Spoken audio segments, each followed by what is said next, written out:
Hello, traders. FX Pip Collector here. Today is Monday, May 5th, and this is my analysis for the pound US dollar.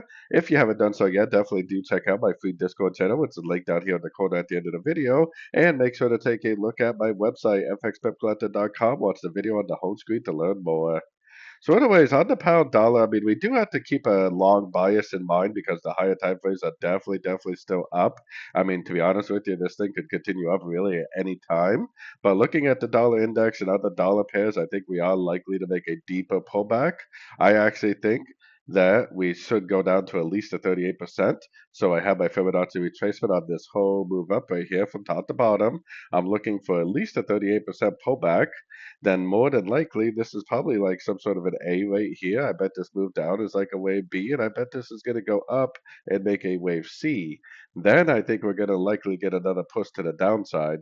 So as of right now, I would be recommending shorts, maybe looking to take it down to the 38%. I think that actually there's a good chance that today could be a little bit of a counter trend day for a wave C, and then we'll probably get another push down to at least a 38%. Now, how exactly this correction is playing out, I mean, I do agree that it kind of looks like some sort of a flat pattern, almost looks like an ABC, but more than likely it's probably going to end up extending, like I said, probably at least down to the 38% before we likely set up for a long. Now, on Wednesday, we have interest rate news for the US. Usually, big turns do happen around that news event, and I will be live streaming on YouTube for that news event, so definitely stop in for that. So anyways, don't forget to like and subscribe. And as always, thank you for watching and happy trading.